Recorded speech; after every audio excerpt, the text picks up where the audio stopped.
ಕೇಂದ್ರ ಸರ್ಕಾರದ GST ಇರಬಹುದು ಬೇರೆ ಬೇರೆ ವಿಚಾರಗಳ ಬಗ್ಗೆ ಬಹಳ ಪ್ರಬಲವಾಗಿ ನಿಂತಿರುವಂತದ್ದು ಸೌತ್ ಸ್ಟೇಟ್ಗಳು. ಹೌದು. ಸೊ ಈಗ ಈ ಕ್ಷೇತ್ರ ವಿಂಗಡಣೆ ಮಾಡೋ ಮೂಲಕ ಅಂದ್ರೆ ನಮ್ಮ ರೆಪ್ರೆಸೆಂಟೇಷನ್ ಕಡಿಮೆ ಮಾಡೋದು ಅಥವಾ ನಮ್ಮ ಧ್ವನಿಯನ್ನು ಅಡಗಿಸುವ ಪ್ರಯತ್ನದ ಇದೆಯಾ ಅದ್ರ ಭಾಗವಾಗಿ? ನೋಡಿ, ಕೇಂದ್ರದ ಗೃಹ ಸಚಿವರು ಹೇಳಿರೋದು ಏನ್ ಹೇಳಿದ್ದಾರೆ, ನಿಮ್ಮ ಸೀಟ್ ಕಮ್ಮಿ ಮಾಡೋದಿಲ್ಲ, ಆದ್ರೆ ನಿಮ್ಮ ಸೀಟ್ ಕಮ್ಮಿ ಮಾಡಲ್ಲ, ಬೇರೆ ರಾಜ್ಯಗಳದ್ದು ಜಾಸ್ತಿ ಮಾಡ್ತೇವೆ. ಅಲ್ಲಿಗೆ ಅರ್ಥ ಏನು? ನಮ್ಮ ಧ್ವನಿಯನ್ನ ಅಡಗಿಸೋದೇ ಅದರ ಹಿಂದೆ ಉದ್ದೇಶ. ಪಾರ್ಲಿಮೆಂಟಲ್ಲಿ ನಮ್ಮ ರೆಪ್ರೆಸೆಂಟೇಷನ್ ಕಡಿಮೆ ಆಗುತ್ತೆ. ಕರ್ನಾಟಕದ 28 ಇರ್ಬೋದು, ಬೇರೆ ರಾಜ್ಯ 80 ಇರೋದು 120 ಆಗಿ ಕರ್ನಾಟಕದ್ದು 28 ಇದ್ರೆ ಆವಾಗ ನಮ್ಮ ಭಾಗ ಕಡಿಮೆ ಆಯಿತು. ಈಗಾಗಲೇ ನಮ್ಮ ತೆರಿಗೆ ದುಡ್ಡನ್ನು ಕಿತ್ಕೊಂಡು ನಮ್ಮ ತೆರಿಗೆಯಲ್ಲಿ ನಮಗೆ ಪಾಲು ಕೊಡದೆ ವಂಚನೆ ಮಾಡ್ತಾ ಇದ್ದಾರೆ. ಜೊತೆಗೆ ಪಾರ್ಲಿಮೆಂಟಲ್ಲಿ ನಮ್ಮ ಧ್ವನಿಯನ್ನು ಕಿತ್ಕೊಂಡ್ಬಿಟ್ರೆ ಅಲ್ಲಿಗೆ ನಮ್ಮದು ಆಟಕ್ಕುಂಟು, ಲೆಕ್ಕಕ್ಕಿಲ್ಲ. ಅಲ್ಲಿಗೆ ಕರ್ನಾಟಕದವರು ಜನ ದುಡಿಬೇಕು, ತಮಿಳ್ನಾಡಿನವರು ಜನ ದುಡಿಬೇಕು. ದೇಶದಲ್ಲಿ ಸೆಕೆಂಡ್ ಹೈಯೆಸ್ಟ್ ಟ್ಯಾಕ್ಸ್ ಕಟ್ಟೋದು ಕರ್ನಾಟಕ, ಥರ್ಡ್ ಹೈಯೆಸ್ಟ್ ಟ್ಯಾಕ್ಸ್ ಕಟ್ಟೋದು ತಮಿಳ್ನಾಡು. ನಾವು ದುಡಿಬೇಕು, ಬೆವರು ಸುರಿಸ್ಬೇಕು, ಸಂಪಾದನೆ ಮಾಡಬೇಕು, ಅದನ್ನು ಟ್ಯಾಕ್ಸ್ ಸೆಂಟ್ರಲ್ ಗೌರ್ಮೆಂಟ್ಗೆ ಕಟ್ಟಬೇಕು, ಅವ್ರು ತಗೊಂಡೋಗಿ ಅದನ್ನ ಬೇರೆ ರಾಜ್ಯಗಳಿಗೆ ಕೊಡಬೇಕು. ಕೇಳೋಣ ಇದನ್ನು ಪಾರ್ಲಿಮೆಂಟಲ್ಲಿ ಅಂದರೆ ಪಾರ್ಲಿಮೆಂಟಲ್ಲಿ ನಮ್ಮ ಪ್ರಾತಿನಿಧ್ಯತೆನೇ ಕಮ್ಮಿ ಆಗಬೇಕು, ಬೇರೆ ರಾಜ್ಯಗಳಿಗೆ ಕೊಟ್ಬಿಡಬೇಕು ಎಲ್ಲ ಸೀಟುಗಳು.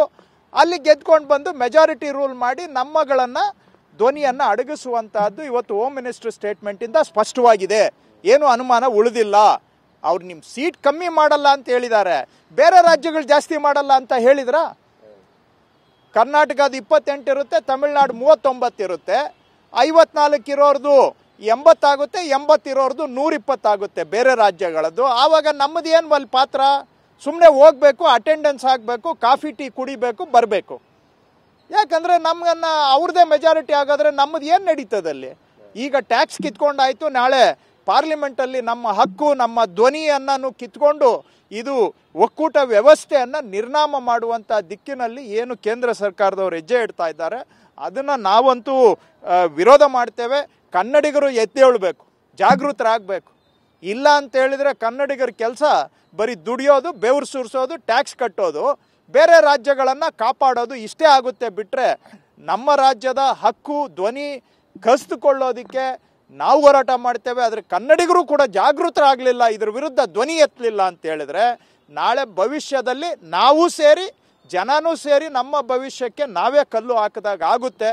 ಅದು ನಮ್ಮ ಕರ್ತವ್ಯ ಇದೆ, ನಮ್ಮ ಜವಾಬ್ದಾರಿ ಇದೆ, ನಾವು ಒಪ್ಕೊಳ್ತೇವೆ. ಆದರೆ ಜನ ಕೂಡ ಜಾಗೃತರಾಗಬೇಕು. ಇಲ್ಲಾಂದರೆ ಭವಿಷ್ಯದ ಪೀಳಿಗೆಗೆ, ಇಂದಿನ ಪೀಳಿಗೆ ಅನ್ಯಾಯ ಮಾಡ್ದಂಗೆ ಆಗುತ್ತೆ. ಇದಕ್ಕೆ ಅವಕಾಶ ಕೊಡಬಾರದು.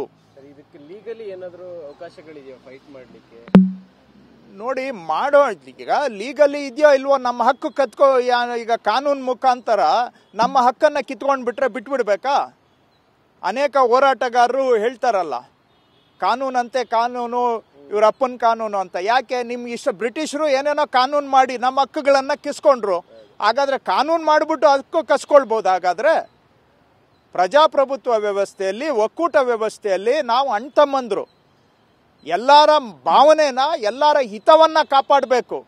ಕಾನೂನು ತೋರಿಸ್ಬಿಟ್ಟು ನಮ್ಮ ಹಕ್ಕು ಕಸ್ಕೊಳ್ಳೋದಕ್ಕೆ ಕಾನೂನಾದರೆ injustice should not flow from the chair of justice. ಅಂದರೆ ನ್ಯಾಯದ ಪೀಠದಿಂದ ಅನ್ಯಾಯ ಬರಬಾರ್ದು. ನ್ಯಾಯ, ಕಾನೂನು ಇರೋದು ನ್ಯಾಯ ಕೊಡೋದಕ್ಕೆ ಹೊರತು ಅನ್ಯಾಯ ಮಾಡಲಿಕ್ಕೆ ಆಗಬಾರದು. ಸೊ ಕಾನೂನನ್ನು ನಮ್ಮ ಮುಖಕ್ಕೆ ತೋರಿಸ್ಬಿಟ್ಟು ನಮಗೆ ಅನ್ಯಾಯ ಮಾಡುವಂಥ ಕಾನೂನು ನೀವು ಮಾಡಿದರೆ ಎಷ್ಟು ದಿನ ಅಂತ ಜನ ತಾಳ್ಮೆಯಿಂದ ಇರ್ತಾರೆ? ಕನ್ನಡಿಗರು ಭಾಳ ಸಾಫ್ಟು, ಭಾಳ ಮೃದು ಸ್ವಭಾವ.